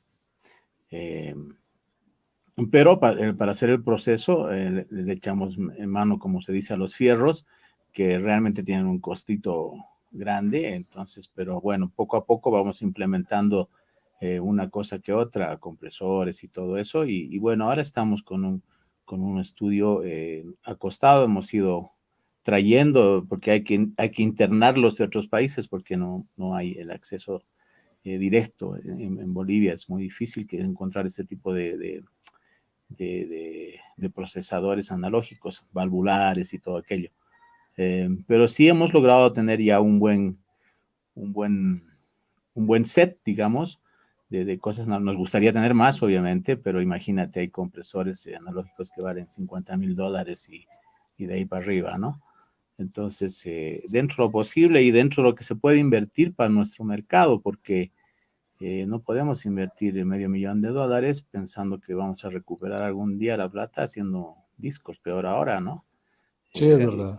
Que no existe ya prácticamente la venta del disco. Ya los piratas ya la destruyeron esa posibilidad. Entonces el artista ya solamente hace un trabajo lo más prolijo que puede, pensando en que lo va a recuperar, o su inversión la va a recuperar en los conciertos, ¿no? En la cantidad de conciertos y todo eso. La venta del disco ya ha desaparecido. Pero lo que tenemos en el estudio es un híbrido analógico digital. Y bueno, cuesta, como te digo, tener esos equipos, pero realmente le dan un color a la música que hacemos, la música latinoamericana en general, que tiene bastante cosas acústicas, pues ayuda muchísimo y le da un color muy, muy, muy particular. ¿Estás haciendo todo el proceso dentro del estudio, grabación, mezcla, máster, o te estás llevando para otro lado el máster? No, estamos haciendo, tenemos la mala costumbre, digo la mala porque nos volvemos de esos profesionales que hacemos de todo, ¿no? Que somos los que grabamos, mezclamos, masterizamos, barremos el estudio, contestamos el teléfono y mandamos los mails. Entonces, es una cosa que no vamos a cambiar los latinos. Creo que todos somos así. Así es. En otros países. A propósito de eso, Iván, César y Uber. No sé si en Colombia existe una ingeniería, pero en Argentina, en Chile, está un poquito avanzado el tema de la formación, y César fue director de un programa de formación, y Uber ha sido, bueno, fundador de Audioescuela acá en Medellín, que ha dado mucho técnico y productores en la ciudad. Acá en Medellín sí la hay, la San Buenaventura, ingeniería de sonido. San Buenaventura, sí. Pero técnico parece, ¿no? No, ingeniería. Sí, ingeniería. ¿Cómo ven entonces el tema de lo digital, lo analógico, el estudio y el vivo en la formación de este tipo de profesionales, César? Bueno, el sonido acá tiene bueno, en todos lados yo creo que tiene un problema, y tiene que ver con lo que decía Iván, que está metido en muchas cosas. Entonces, está en la televisión, está en los documentales, está en el audio profesional, está en la acústica, está hasta en la acústica forense, hay muchos y especialidades, llamarlo. Entonces, un programa de formación puede cometer el error, que yo siento que acá en Chile lo estamos cometiendo un poco, que falta especialización. Entonces, voy a hablar de la carrera que yo dirigía. Teníamos la carrera de técnico y la carrera de ingeniería. La carrera de técnico buscaba, en un plazo muy acotado de 2 años y medio, formar profesionales que se pudieran dedicar al área de la postproducción, al área del audio profesional en refuerzo sonoro, o también en estudio de grabación. Y la ingeniería era eso mismo, pero agregaba una rama más, que de la acústica, y profundizaba alguna de las otras tres. Pero sentía yo con la ingeniería que igual caíamos en algo que era como híbrido, que era como de todo un poco, pero finalmente no había ninguna especialización muy particular. No había, y siento que acá en Chile no hay una escuela que diga, mira, vamos a formar los mejores profesionales en refuerzo sonoro y solamente nos vamos a dedicar a eso, o los mejores profesionales en lo que es estudio de grabación o postproducción o en acústica, posiblemente en acústica en la Universidad Austral, donde está la carrera de Ingeniería Acústica, y ellos quizás son un poquito más especialistas en esa área solamente. Entonces sucede de que los muchachos cuando egresan y se ponen a trabajar, ellos mismos van buscando su especialidad, pero en la práctica, en la experiencia que van adquiriendo en base a lo que se van dedicando o lo que les tocó hacer. No sé si pasará lo mismo en los otros países, pero aquí pasa mucho eso de que la persona que tiene un estudio, por ejemplo, contesta el teléfono, responde los mails, graba, edita, mezcla, masteriza, hace el diseño de la carátula, todo, digamos, y vende el paquete completo. Claro, falta especialización. Uber, que se hizo también se hizo mucho en la práctica, ¿no? ¿Cómo ve todo el proceso de formación en Colombia?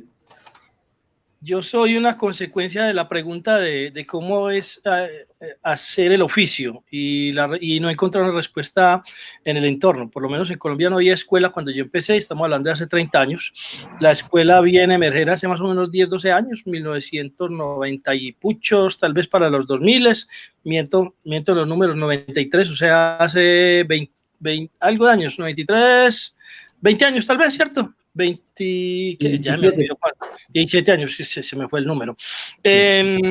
Pero antes no teníamos ningún vestigio académico, entonces el técnico que hacía lo estaba haciendo primero sobre un terreno, una masa fértil que eran los músicos, todo el que se le atravesaba uno en la tarima y uno experimentaba con él, uno hacía maestría con los músicos ahí, iba aprendiendo de a poquito, inclusive en organología, porque ya se imaginarán ustedes, no tener escuela y que de repente un chico que nunca sabía nada le salga con un contrabajo, un cuarteto completo de cámara y de repente tiene un mix de un 4 y un charango y le diga, no, toca el charango. Y el chico no sabe cuál es el charango, si es la viola, si es el ukelele, como le dicen a él. El ukelele, ¿no? La guitarra chiquita, ¿no? La guitarrita chiquita. Entonces a mí me tocó ese momento desafortunado. Y después... Dilo, Luis, que es que yo tengo todo el tiempo de la vida. Que iba a decir que después les salieron con la consola digital y casi los matan a todos ahí. Claro, total. A mí me tocó, como le digo, la consola digital y... abonar el terreno, de aprender en un terreno virgen donde no había la ingeniería, donde uno le aprendía al colega, al compañero y lograba tener acceso a un manual y lograba tener acceso al internet precario de aquella época, pero no teníamos esa inducción como esa filigrana, por lo menos de lo que César nos contó, de lo que esto del ecosistema del sonido. Sin embargo, ahorita Medellín, después del nacimiento de la San Buenaventura y el ITM, que ha formado, digamos, como dos líneas, el ITM más es el técnico y la San Buenaventura más es el ingeniero, el mercado los ha moldeado para que se acomoden, porque de alguna manera ha habido una desconexión muy fuerte entre la industria y la academia. Apenas ahorita empiezan a conversar la industria y la academia, ¿cierto? Apenas ahorita una academia llega a preguntarle a la industria qué necesitas y yo desarrollo sus competencias.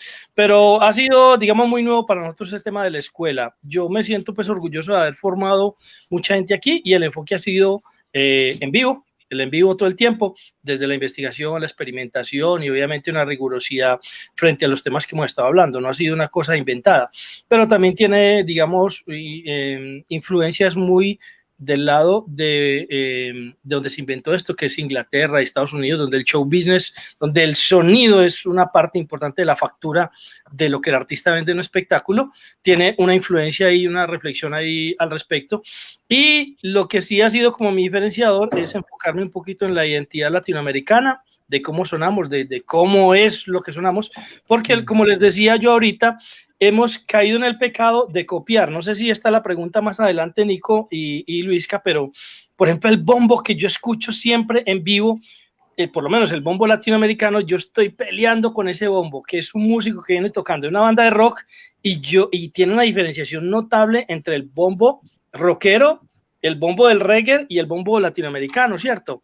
Y pelear con eso y arrancarle eso también implica un poquito, pues, como reeducar desde ese ecosistema a los técnicos para que le enseñen que no todo es ese copia y pegue de esas sonoridades, ¿cierto? Entonces, eso es lo que, digamos, lo afortunado que lo plantearon los compañeros ahorita, es que como América Latina es tan rica en tímbrica, yo creo que pocos territorios en el planeta tienen tanta tímbrica, nos da la posibilidad de investigar y de ir encuadrando en cada región cómo es su sonoridad y de alguna manera jugar más con eso, ¿cierto? Y eso es lo que necesitan las escuelas, Nico, de vos que estás, por ejemplo, en la Débora Arango, que los chicos que tienen ese patrimonio de la sonoridad latinoamericana o de la sonoridad colombiana, cuando les enseñan, que entiendan cómo es una guitarra cuando se monta en escena y cómo suena cuando es mute, cómo suena cuando es acústica, cómo suena cuando hay un mal músico, cómo suena cuando hay un buen músico, cómo suena cuando el artificio le pone la pimienta y cuando el músico es el que encarga de hacer eso. Eso sería como un poquito el enfoque de lo educativo.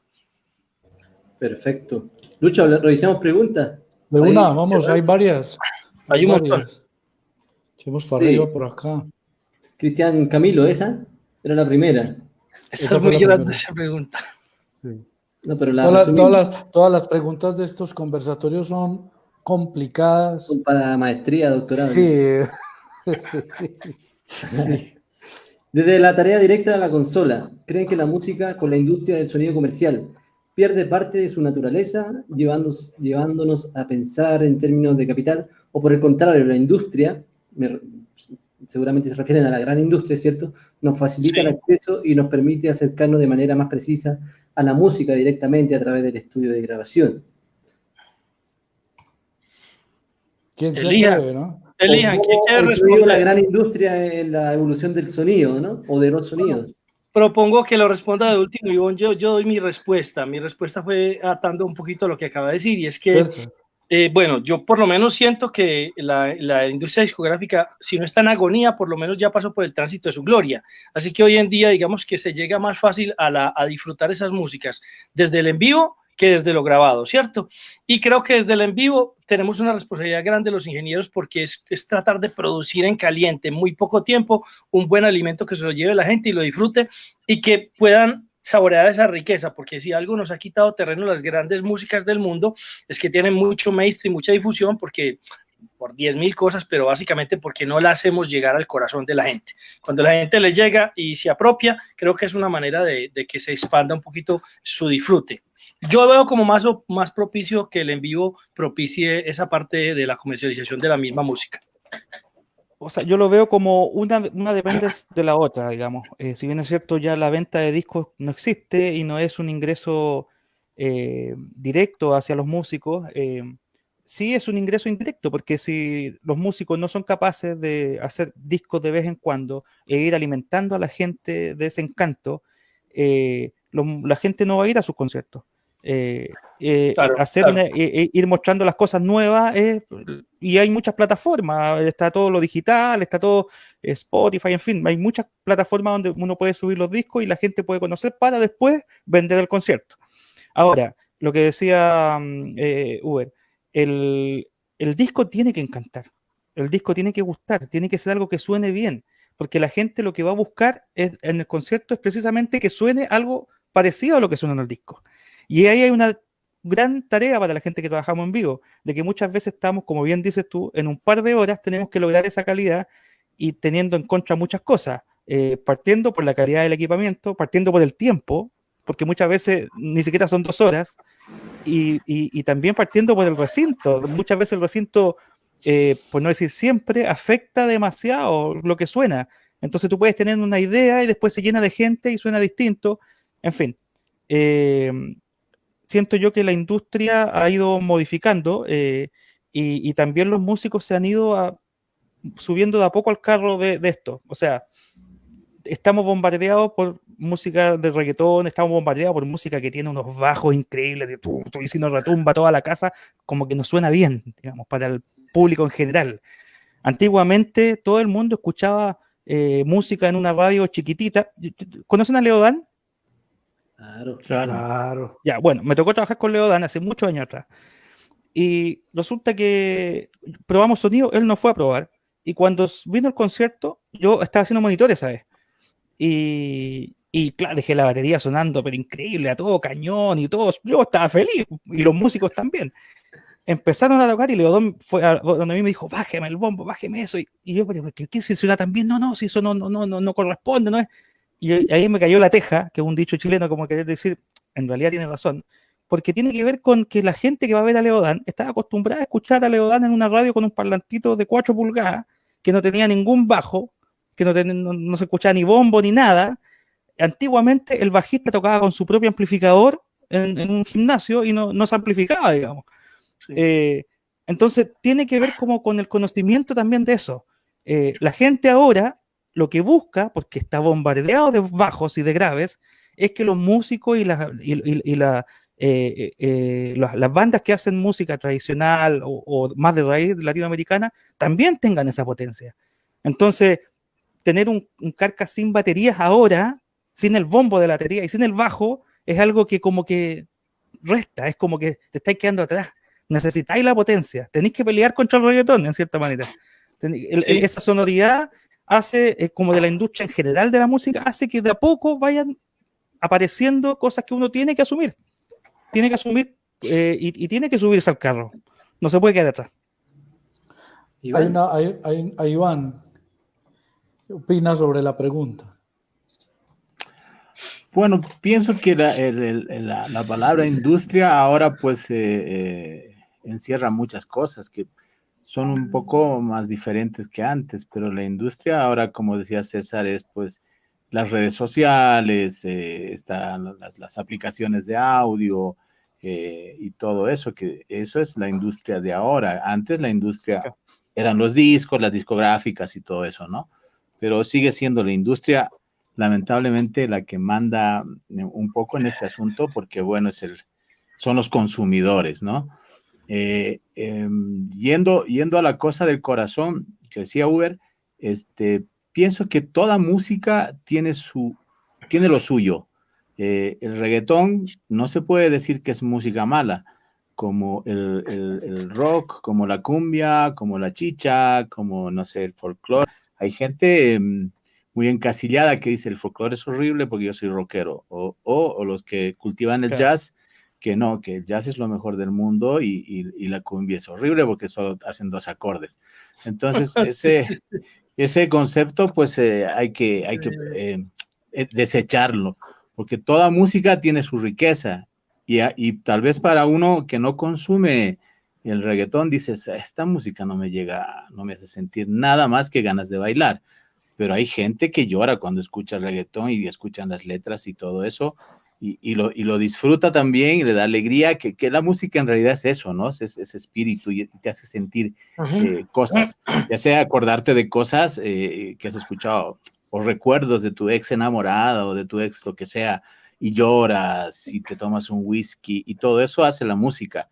Pero depende, como te digo, de qué consumes, de qué te gusta, qué tipo de música te gusta. Entonces, toda música pienso que tiene su riqueza. Poder criticar y catalogar la música como tal, porque a ti te gusta o no te gusta, me parece muy encasillado y con mucha falta de criterio. Yo pienso que la música, la que sea, pues hay que saberla apreciar.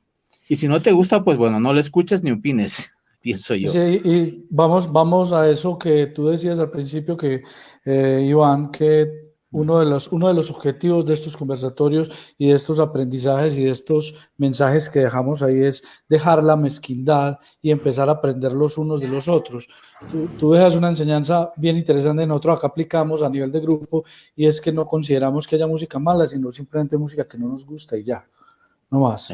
Es más respetuoso porque está su mundo y su cuento. Voy con una pregunta de nuestro amigo, compañero de Pueblos Andinos, un grupo de la ciudad, Milton Tobón, entendiendo que grupos como Inti Illimani tuvieron una mixtura cultural obligada en Europa por su exilio, que permeó mucho de su sonido e incluso su organología, y que Jarcas ha tenido una transición hacia arreglos y temáticas más digeribles e incluso comerciales.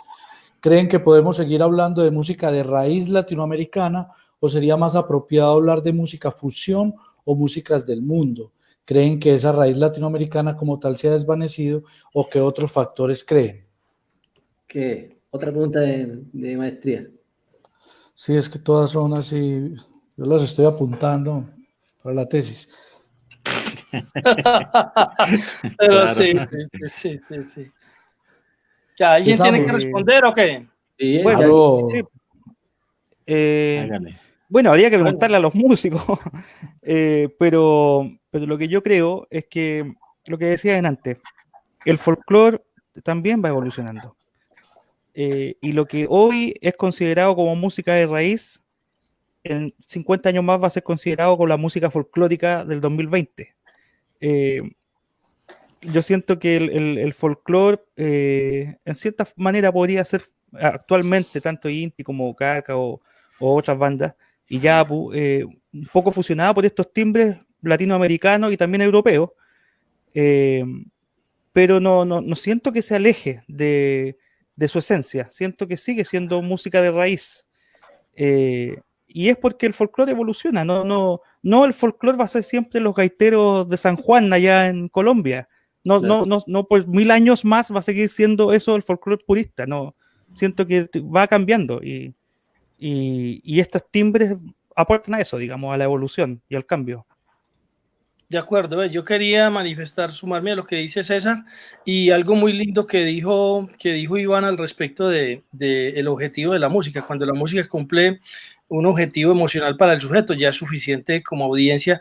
Y hablando del folclore que tú dices, efectivamente sí, o sea, si uno se pone a mirar la raíz del término folclore, pues básicamente nos están diciendo algo validado para una cultura en algún momento, y en este momento podría ser ese el folclore. El caso concreto de nuestro Medellín, podríamos decir que el folclore de hoy es esas músicas urbanas que han invadido el mainstream y que de alguna manera van a dejar alguna huella en nuestras sonoridades de lo que consideramos latinoamericano, porque también es otra cosa que yo pues mantengo un poquito distanciado, como hasta qué punto hemos sido una isla musical en el mundo, y creo que no lo hemos sido. Es decir, tenemos la cuerda árabe, tenemos la percusión africana, tenemos la sonoridad gutural del Tíbet, o sea, tenemos una cantidad de cosas que no son nuestras, así que decir que nuestra América Latina pierde su esencia cada vez que va hibridándose y se va mezclando con esa sonoridad, siento más bien que en su momento se va marcando. En este momento se nos agregó un poquito más el ancho de banda. Creo que pasamos de los 60, 80 Hz que estábamos con el bombo, las guitarras y las quenas por aquí arribita,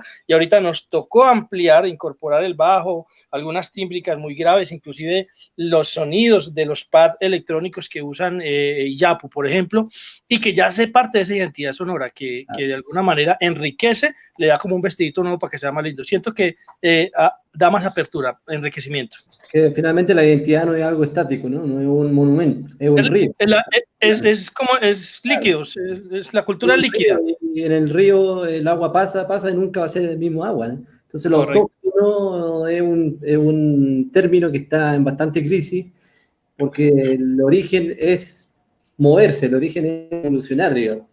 O sea, el autóctono depende de la fecha, depende de la época. Para que algo puede ser autóctono para mí hace 50 años atrás. Y hay cosas autóctonas hace 100 años atrás. Y yo no las conozco. Hay una pregunta de Darío. Hay una pregunta de Darío que hacía alusión al autóctono, y sí, quería manifestar eso porque... La puse ahí. Mira, hay un perfil no quisiera perder... Nico, perdón, dale, qué pena. Hay un perfil interesante aquí y raro. Iván es músico y él encargado de sonido de los Jarcas. Es algo raro, porque como alguien que es músico va a estar encargado del sonido, ¿no? Y aquí hay una pregunta que dice, o sea, ¿cómo lo hace a la vez? ¿No? Obviamente no se puede, ¿cierto?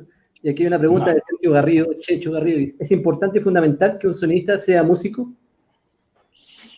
¿Quién responde primero? No me la tienen a mí. Iván, que es músico. Yo creo que van de la mano, porque una cosa va con la otra, y yo pienso que conocimientos musicales, tal vez no sea un gran músico, un ingeniero de sonido, o un sonidista, o un técnico, lo que quieran llamar, pero conocimientos musicales tiene que tener, porque toda la cuestión de frecuencias y todo eso, y de vibraciones y todo, es en base a las tonalidades musicales. Entonces, de alguna otra manera tiene que tener conocimientos musicales, y César, que ha sido docente y todo eso, sabe que dentro de la carrera pues hay siempre el instrumento el instrumento a escoger, puede ser piano, puede ser la guitarra, en algunos casos obligan el piano y todo eso, pero siempre existe la materia porque va muy relacionada, ¿no? con el asunto del estudio en realidad de la ingeniería de sonido. Entonces pienso que sí, es lo adecuado. Sí, yo creo que, no sé si la palabra es fundamental, porque conozco gente, muy buenos profesionales del audio, que no son músicos y no tocan ni el timbre, digamos, eh, pero logran un muy buen resultado.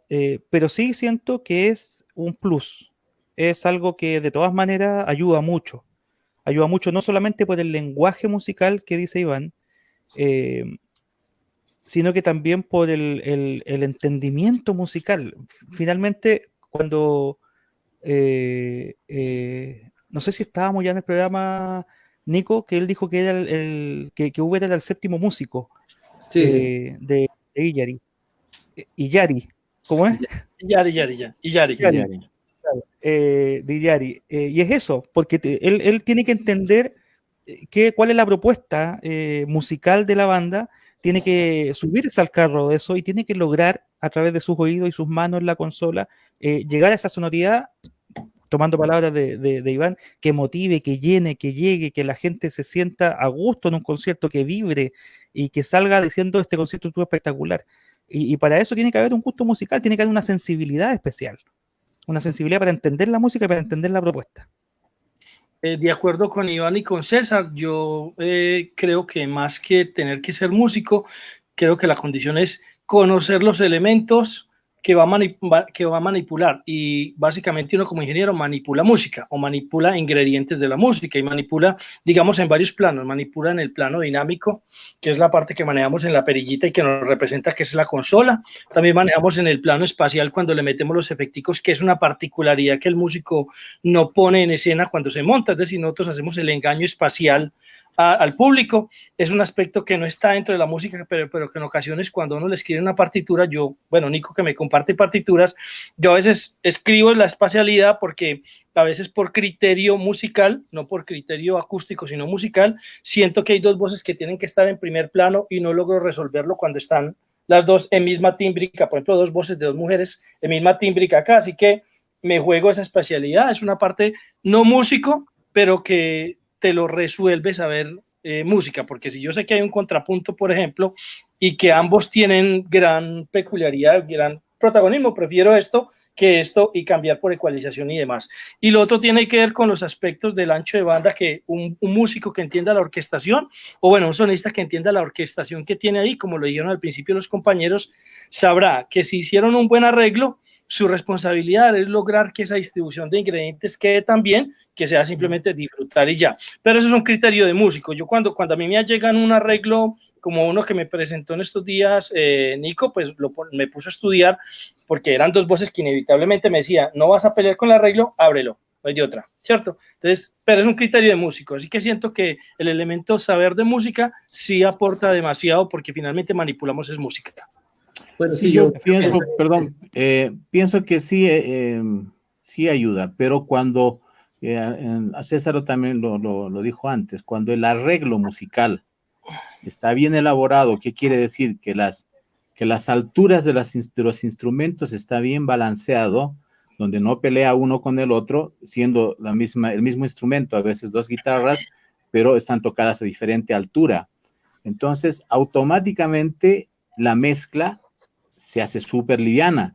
Siempre tienes que subir los faders y ya suena. Lo único que tienes que hacer es ponerle pimientita, comino, condimentitos, y eso ya está, ¿no?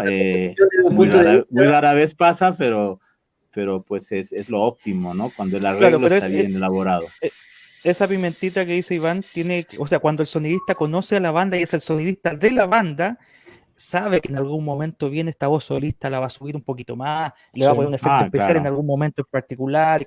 Cuando el sonidista no es de la banda, y ha pasado, a mí me ha pasado muchas veces, de que, no sé, antes trabajaba para distintas empresas, iba a una empresa y hacía un festival y le hacía sonido a 4 bandas distintas que nunca había escuchado. Entonces, ahí viene el cuento musical donde es fundamental, porque si de repente yo sé que la voz de la segunda niña está un poquito desafinada, lo voy a ayudar un poquito, la voy a dejar más abajo para que no se note tanto, digamos. Pero si yo no tuviese ese conocimiento musical, o si el solista no lo tiene, posiblemente va a sonar cualquier cosa, digamos, y no va a poder aportar o sacarle mayor provecho a la banda que está sonando en ese momento. Y eso de alguna forma... Yo quería aportar una cosita, Luisca. ¿Puedo aportar una cosita, Luis? Para cerrar. No, es que quería echarle un piropo a un músico y bueno, no porque ustedes estén acá, pero Yo he visto muchos arreglos de músicas andinas y uno de los grandes errores que se tiene cuando hay 2, 3 guitarras en la banda es no saber distribuirlas, porque tienen un pseudo piano ahí que hay que jugársela, ¿cierto? Tratar de que uno vaya más al bajo, tratar de que luego yo esté con armonías muy tranquilitas y tratar de que el otro vaya haciendo melodías o que hagan como esas labores y se distribuyan la labor. Entonces, a mí particularmente con la música colombiana, latinoamericana, hay una persona que admiro mucho porque me educó como músico en la amplificación. Se llama Gustavo Díez y si logra escuchar por ahí, pues le mando un saludo, es compañero de la Débora, pero es de esos arreglistas monstruosos que te hacen un arreglo para 4 guitarras y por muy músico que seas, no logras adivinar para dónde va el arreglo, en qué sentido, en qué es tan creativo que empieza diciendo con una guitarra tirorito y totito ton, y luego se va a ir para allá tororito, totito ton, y no sabe uno para cuál guitarra. Así que ahí es donde viene uno como a decirle, mira, yo dejo las perillas aquí quietecitas y jugá vos tranquilo, yo te dejo niveles y escúchense como músicos. A veces suele suceder que el arreglo en esas ocasiones ayuda mucho cuando es el músico el que de una vez propone el trabajo que uno debería no recomponer. Yo no tengo por qué salir a hacer versiones con la mezcla de lo que el músico quiso crear. Siento que hay una responsabilidad de arreglista ahí, de alguna manera. Sí, yo pienso también que el ejercicio de composición es un ejercicio de premezcla, digamos. O sea, finalmente estamos mezclando al componer de manera premeditada, diseñando una mezcla, digamos. Eso es lo que, por lo menos eso es lo que intento yo, no sé si lo hago con éxito, y por eso le envío las partituras, al igual que a los músicos, en el mismo momento, aunque sea la maqueta, también se la envío a Uber, para que él vaya también interiorizando el lenguaje que se quiere lograr, digamos. Eso responde ya para seguir a la próxima y última pregunta ya. Sí. Como lo dijo... Porque se acaba el tiempo, hombre. La próxima es con una botellita de whisky, dijeron por ahí, vinito, y eso, vamos a hablar. Maravilloso. No, venga, antes de que cierre, un aguardientico. Eso. Antes de que cierre, un lujo tener a estos señores ahí. ¿No? Ustedes son los papás de lo que sabemos hacer nosotros con la música andina, así que es un honor antes tenerlos. Entonces, por favor, alarguen esto para otro día, por favor. Sí, tiene que ser. Entonces, eso responde de alguna forma también la pregunta por ahí que hace Sergio Garrido, donde dice que si el sonidista es un músico más en la banda, definitivamente lo tiene que ser. Si lo que buscas es un sonido propio, elaborado con tu banda, tienes que integrar al sonidista como un músico, si no va a haber un sonido bueno, pero muy genérico, muy estándar, por decirlo. Y ya para terminar, queríamos saber en qué están los grupos, en qué están los Jarcas ahorita en tiempo de pandemia, en que está Inti, y sabemos que en el lado de Inti ya han sacado por ahí, sacaron algo con los Rolling Ruanas, si están ensayando, si están haciendo algo nuevo, los Jarcas por ahí hicieron una cosa bien interesante con Guayayay, en qué están los grupos y por esta época de pandemia. Bueno, sí, los Carcas siempre tratan de estar activos, siempre tratan de estar activos. Se ha hecho eso del Guayayay, que ha sido una cosa, una idea de japonés, en realidad nace de la idea de Makoto, y bueno, todos hemos estado en el trabajo, pero al margen de eso, estamos preparando el nuevo material.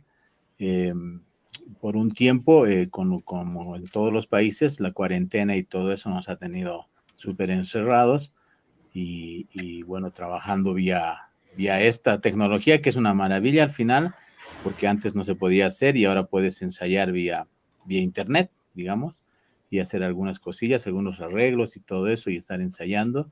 Y pues ya se está, por lo menos en Bolivia, se está soltando un poco la cuarentena. No creo que sea saludable, pero ya lo están haciendo y esperemos que no haya efectos al contrario y nos vamos a meter otra vez adentro.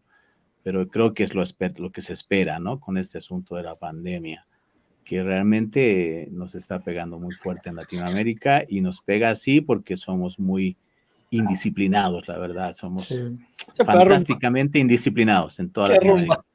Sí. Y nos va a sacudir de forma terrible porque, bueno, así somos y aprendemos tarde. Sí, claro. Pero bueno, somos así. Pero seguimos trabajando con fe y esperanza de que esto pase. Sabemos que este año va a ser imposible tener una actividad artística. Estamos seguros de eso, que esperemos que al año ya se pueda trabajar, como se dice. Y bueno, hay que tener paciencia y ponerle fe al asunto. Y la ventaja de todo esto es pues que trabajamos en algo que nos gusta, entonces eso te distrae la mente y evita que salgas gritando por la calle que quieres salir, ¿no? Es verdad. Claro. César, ¿en qué está el Inti? ¿En qué está Daniel y los Marujos? ¿En qué está Sí, la docencia, la vida? ¿En qué está el mundo del sonido en Chile? Aparte de la pandemia está la crisis social, ¿no?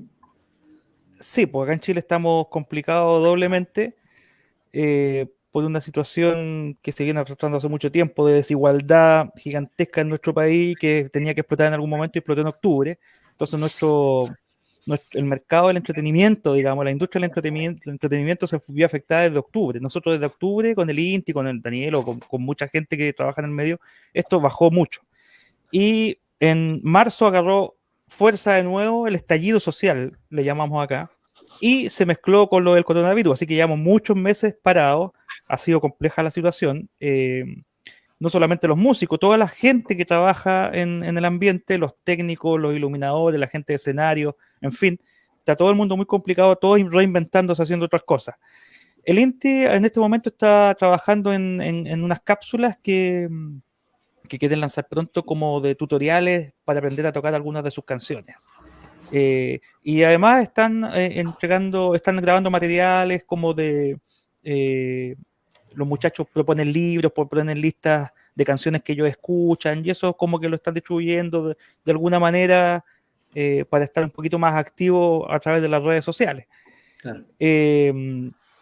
Bueno, Daniel Muñoz también estamos todos parados, digamos, no hay mucho que hacer. Yo dejé de hacer docencia hace 2 años, llevaba casi 20, estaba un poquito cansado, me quise alejar un poco de ahí, claro, y ahora estoy trabajando, haciendo cosas para una radio, armando programas de radio, desde mi casa, así es que en eso estoy.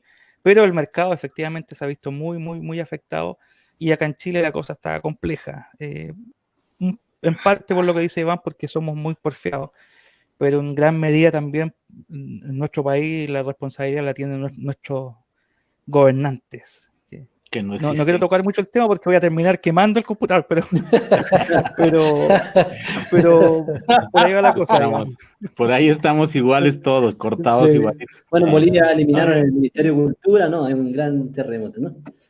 Uber, ¿cómo va tu vida de campesino? ¿Ya volviste a...? ¿Y qué viene para el futuro en Medellín? Yo volví a la ciudad, una moribunda que trata de no salir muerta del todo, porque Medellín es una ciudad que tiene la bandera como el progresismo en Colombia y que tiene como un compromiso serio de ese invento que nos salió de apagar la guerra con cultura. Y eso va respondiendo un poquito a la respuesta, Nico, porque creo que hemos tenido una responsabilidad social muy grande los que estamos en telones y tras de telones haciendo la música nuestra y recordando nuestras raíces, porque de alguna manera esta realidad de hoy, mi realidad rural, bueno, ya estoy en Medellín, pero yo pasé 69 días en el campo, así como está César, y de verdad no me cambio estar en el campo por venir a encerrarme en una habitación de 3x3, la verdad, no. Entonces, eso de alguna manera dice, me vine con todo ese montón de musgo y tierra, nubes y árboles, porque nuestra América Latina está llena de todo eso y hay que recordarle a las ciudades que eso es lo que tenemos. Quería echarle un piropo grande. A mí me hace muy feliz trabajar para el grupo Illari, si bien no llevo tantos años como lo llevan los muchachos César y Iván, pero para mí siempre es una escuela porque aprendo muchas cosas, no solamente por el tema musical, sino también por el discurso social que tiene el grupo y porque hay una parte interesante pues que usted se tiene que llevar el crédito ahí, muchachos, y es que, reitero, yo llevo escuchando Illari, Inti, todos hace mucho tiempo y uno trata humildemente de imitar lo que César, Iván y los demás colegas han hecho en discografía o en conciertos en vivo, pero también me he puesto un reto y es que Illari tiene una sonoridad propia y es una sonoridad que la empiezo a ver en los arreglos que recientemente estamos tocando en escena. A mí me hace muy feliz eso porque me participan como de, venga, vamos a dejar de hacer el sancocho y vamos a hacer una especie de lasaña con sancocho, ¿cierto? Es un nuevo plato Y eso me parece muy rico porque, bueno, eso es lo que me atrae estar en esta ciudad. De verdad se los digo, es una parte importante de volver a la ciudad, compartir con ustedes esa porcioncita desde la música, hacer eso, recordar que esta es la riqueza que tiene América y que hay que disfrutársela toda. Ahí, muchas gracias, Uber. Lucho, que viene para Yari y vamos cerrando.